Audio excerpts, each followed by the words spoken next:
دونوں کو اپنی اپنی پوزیشن بچانے کے لیے یہ رویہ اختیار کرنا پڑتا ہے۔ قمر چیمہ صاحب ہمارے ساتھ ہی رہیے۔ عابد لطیف صاحب، کیا آپ سمجھتے ہیں، کیونکہ اس سے پہلے بھی دنیا کے کئی ممالک نے ماضی میں امریکہ اور ایران کے درمیان ثالثی کی کوشش کی ہے، لیکن کیا آپ سمجھتے ہیں کہ ایسے کیا پوائنٹس تھے کہ جن کی بنیاد پر آج پاکستان نے اس ناممکن کو ممکن بنانے میں کامیابی حاصل کی؟ پاکستان نے ایسا کیا ڈیفرنٹ کیا؟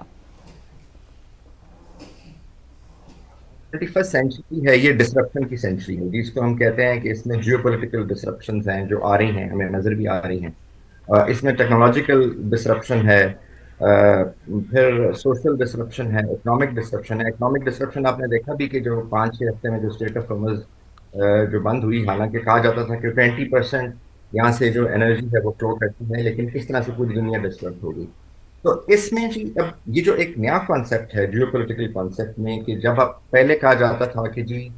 جو نیٹ سیکیورٹی پرووائڈر ہیں جو ڈفرینٹ ریجنز کے اندر ہوتے ہیں، جو اپنے جو مڈل اسٹیٹ ہیں اس ریجن کی، جو کہ گلوبل آرکیٹیکچر کے اندر ہوتی ہیں، تو وہ نیٹ سیکیورٹی پرووائڈر ہوتے ہیں۔ میں سمجھتا ہوں جی اس geopolitical disruption, technological disruption, economic اور سوشل ڈسرپشن میں جو ایک کنٹری اسٹیبلائزر کے طور پہ جس نے ایک یونیک کانسیپٹ دیا ہے، آئی تھنک وہ پاکستان۔ بالکل۔ اور یہ اللہ تعالیٰ کا بہت کرم ہے جی، جیسے ابھی مسٹر صاحب بھی بات کر رہے تھے، چیمہ صاحب بھی بات کر رہے تھے، کہ یہ پاکستان نے ارن کیا ہے۔ اللہ تعالیٰ کی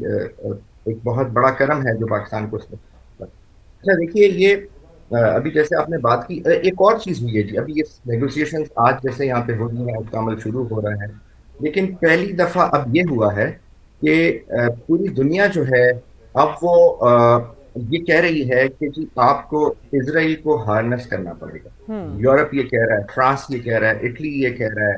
عرب کنٹریز تو یہ کہہ رہی ہیں، گلف یہ کہہ رہا ہے، بہت سارے ملک یہ کہہ رہے ہیں، کیونکہ اب یہ سب کو نظر آ رہا ہے کہ جو پیرے اسٹیٹ ہے وہ اسرائیل ہے۔ تو یہ ایک دوسری یہ ڈیولپمنٹ ہوئی۔ پھر آپ نے تیسرا کہا کہ جی پاکستان کے اندر پاکستان کیوں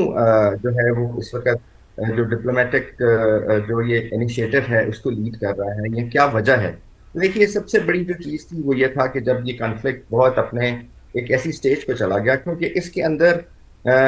جو آپ کہیں جی کہ اسکیلیشن ٹریپ تھا، اس کے اندر آف ریمپ نہیں تھا۔ دونوں جو تھے وہ اپنی اپنی لیڈر کے اوپر چڑھے ہوئے تھے۔ ایک کی لیڈر جو تھی وہ ورٹیکل بھی اوپر جا سکتی تھی کیونکہ اس کے پاس اسٹریٹجک ویپن بھی تھے، دوسری کی لیڈر جو تھی وہ رنگ 16-17 پہ آ کے رک گئی تھی، ورٹیکل اوپر نہیں جا سکتی تھی لیکن ہاریزنٹلی ایکسپینڈ ہو رہی تھی۔ ہاریزنٹل سے مطلب اس گلف اسٹیٹس کے اندر ایکسپینڈ ہو رہی تھی۔ تو یہ خطرناک صورتحال تھی جی۔ صحیح اس میں پاکستان نے، میں سمجھتا ہوں جی کہ جو ایموشنل بیلنس ہے اس کنفلکٹ کے اندر اور جو پارٹیز کے اندر، وہ کریٹ کیا، اور ایک بالکل آف ریمپ جو ہے وہ کریٹ کیا اور کریٹ کرنے کی کوشش کی، اور جس کے نتیجے میں آج آپ دیکھ رہے ہیں کہ ایوری باڈی از ان اسلام آباد۔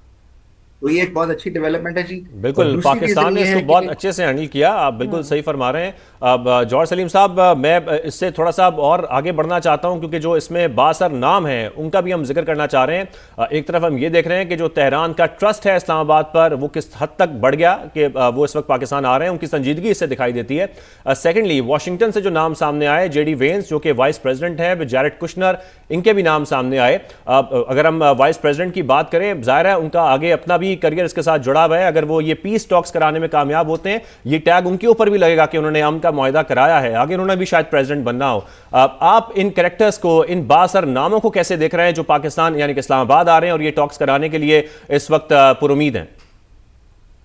جی بہت اچھی کمپوزیشن ہے دونوں سائڈز پہ ڈیلیگیشنز کی، میں سمجھتا ہوں، کیونکہ دیکھیں ایرانین سائڈ دیکھیں تو جو اسپیکر باقر ہیں، اب یہ ایران میں صرف اسپیکر ہی نہیں، ان کی بہت ہی منفرد حیثیت ہے، ان کو بہت ٹرسٹ حاصل ہے سپریم لیڈر کا بھی اور اس کے علاوہ ایرانین اسٹیبلشمنٹ کا بھی، بلکہ یہ جو ہے ان کا نام اس وقت بھی آیا تھا جب سپریم لیڈر کا انتخاب ہونا تھا، جو چیدہ نام تھے اس وقت، تو وہ اس لحاظ سے یہ بہت اہم ہے۔ پھر ظاہر ہے عباس عراقی جو ہے ان کو بہت ہی تجربہ حاصل ہے انٹرنیشنل افیئرز کا، فارن پالیسی رن کرنے کا، تو میرے خیال ہے کہ ایک بڑا بیلنس ڈیلیگیشن ہے، اور ظاہر ان کے پاس وہ اتھارٹی بھی ہے جس کی ضرورت ہے اس وقت۔ اگر امریکن سائڈ پہ دیکھیں تو اسٹیو وٹکاف اور جو ہیں یہ تو بہت ہی ٹرسٹڈ ہیں پریزیڈنٹ ٹرمپ کے، اور بہت سی نیگوسیشنز میں آپ ہر جگہ دیکھیں شامل ہوتے ہیں۔ پھر جیرڈ کشنر تو ان کے داماد ہیں، اور پھر ان کو تو جیرڈ کشنر کا یہ بھی ہے کہ ان کا نیتن یاہو کے ساتھ بھی ایک تعلق ہے، تو اس کی وجہ سے وہ اسرائیلیز کو بھی، کیونکہ امریکہ نے کیری الانگ کرنا ہے اس میں۔ پھر دیکھیں جے ڈی وینس جو ہے، اس پہ جو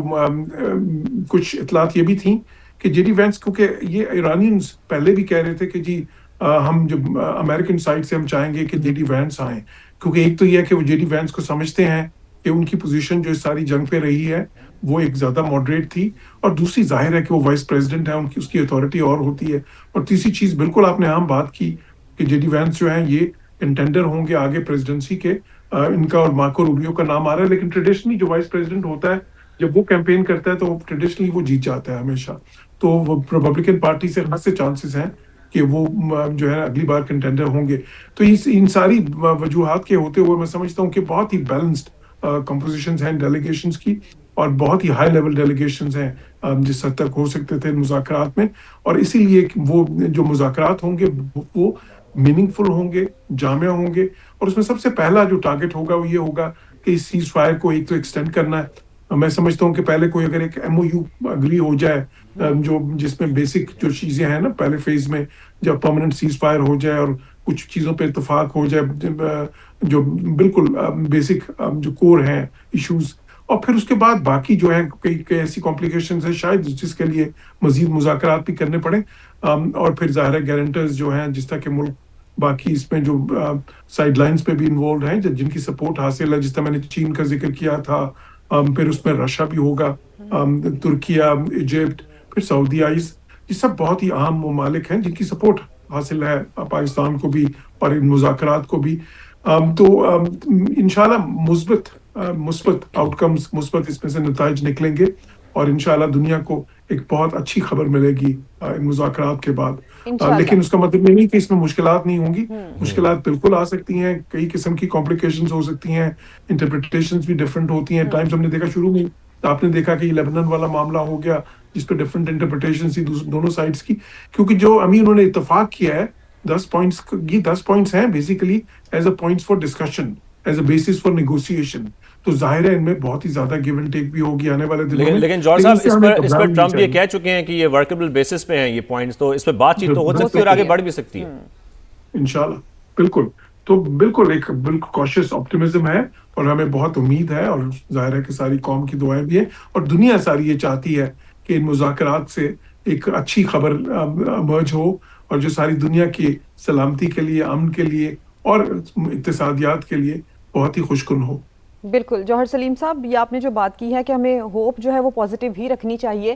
ڈاکٹر قمر چیمہ صاحب، ابھی جس طرح سے جوہر سلیم صاحب بھی یہ بات کر رہے تھے کہ جو 10 پوائنٹس ہیں بیسیکلی یہ ہیں نیگوسیشن کے لیے، ان پر بات ہوگی، اور یہ جو ٹرمز اینڈ کنڈیشنز ہیں اگر ان کے اندر ifs اینڈ بٹس کا یہ راؤنڈ آتا ہے تو آپ کیا سمجھتے ہیں؟ اگر کچھ ٹرمز ایسی ہیں جس کے اوپر اگری کرتے ہیں اور کچھ پر نہیں کرتے، تو کیا آپ سمجھتے ہیں کہ یہ بات سیکنڈ راؤنڈ تک بھی جا سکتی ہے مذاکرات کے؟ کیونکہ ایک لانگ ٹرم پالیسی بنانے کے لیے، پیس کے لیے مذاکرات کے اوپر اگری ہونا اور ان کے اوپر بات کرنا بہت ضروری ہے. آپ سمجھتے ہیں ایک سیکنڈ راؤنڈ بھی ہو سکتا ہے؟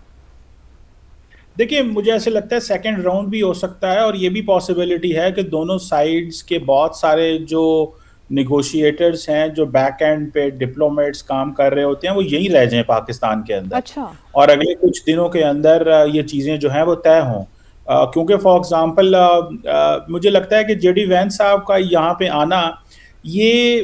کہا جا رہا ہے کہ یہ وہ ایک ڈیمانڈ ہے ایران کی جس کا مقصد یہ ہے کہ ہم جاننا چاہتے ہیں کہ امریکہ کتنا سنسیئر ہے ڈائیلاگ میں، ایک بات. اور دوسرا کیونکہ جہاں پہ ٹاکس لاسٹ ٹائم جنیوا میں ختم ہوئی تھیں، وہاں پہ جیرڈ کشنر صاحب اور اسٹیو وٹکاف جو تھے وہ گئے تھے، اور ایرانین سائڈ کی یہ ڈیمانڈ تھی اور انڈرسٹینڈنگ تھی کہ ان کو بہت ساری جو کنورسیشن ہے اس کی لارجلی وہ انڈرسٹینڈنگ نہیں تھی، پرٹیکولرلی نیوکلیئر کے حوالے سے. اور پھر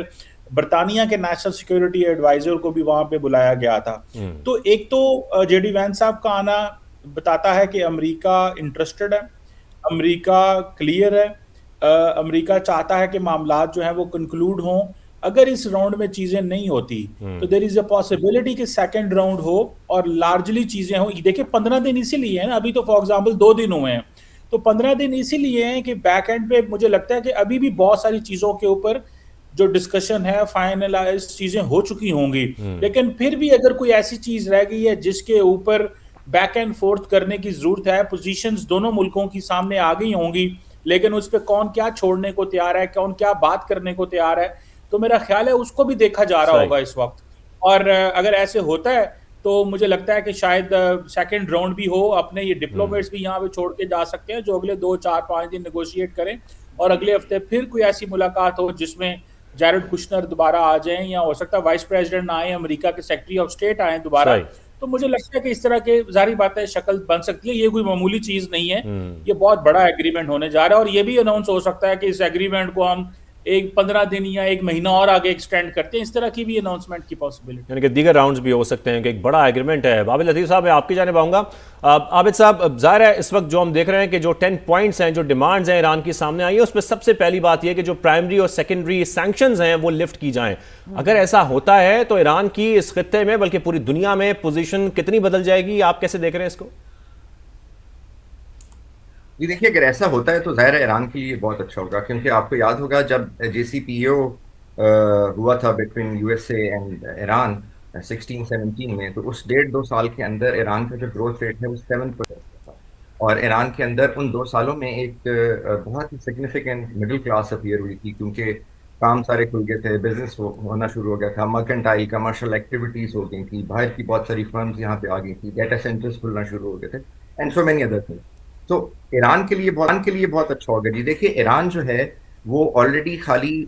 باقی جو عرب ملک ہیں یا باقی جو گلف کی اسٹیٹس ہیں وہ زیادہ تر پیٹرو اسٹیٹس ہیں, لیکن ایران پیٹرو اسٹیٹ ہونے کے ساتھ ساتھ جی ایک ڈائیورس انڈسٹریل بیس بھی ہے ایران کی, جو کہ 60s میں 70s میں شاہ آف ایران نے یہاں پہ ڈیولپ کی تھی. تو اس لیے ایران کو وہ سارا بینیفٹ بھی جی ملے گا. لیکن ایک بات کر رہے تھے, کیونکہ یہ پرپوزلز ہیں جو 10 پرپوزل دی گئی ہیں, جب پرپوزل دی جاتی ہیں تو اس کے ساتھ پھر کاؤنٹر پرپوزلز ہوتی ہیں, پھر ان کاؤنٹر پرپوزلز پہ کام کیا جاتا ہے, کیونکہ ضروری نہیں ہے کہ وہ پرپوزل دونوں پارٹیز فوراً مان لیں, لیکن since they have agree to sit together and solve the issue, تو یہ ایک بہت خوش آئین ہوتا ہے. پھر اس کے ساتھ ساتھ جب یہ ٹریک 1 چلتا ہے جس کی ابھی آپ بات کرتے ہیں, تو یہ ٹریک 1 ہے جو سامنے ہو رہا ہے. تو اس میں ایک ٹریک 1 کی لیڈرشپ ہوتی ہے جس میں امریکن سائڈ پہ جیرڈ کشنر صاحب ہیں, پھر وٹکاف صاحب ہیں, اور ظاہر ہے اس کو ان کے وائس پریزیڈنٹ ہیڈ کر رہے ہیں. تو یہ دونوں ہیں جو جیرڈ کشنر اور وٹکاف, ظاہر ہے ان کو ڈپلومیسی کا ٹیکنیکل چیزوں کا وہ نہیں ہے, بیکاز یہ دونوں تو ریئل اسٹیٹ پراپرٹیز اور بزنس کے اندر رہے ہیں, لیکن وہ کہ یہ امریکہ کے ان سارے معاملات کے لیے پرماننٹ ریپرزینٹیٹو بھی ہیں اور ہر جگہ امریکہ کو ریپرزینٹ بھی کرتے ہیں. تو اس کے ساتھ میں سمجھتا ہوں کہ جو ٹریک 1 ہے اس کے ساتھ 1.5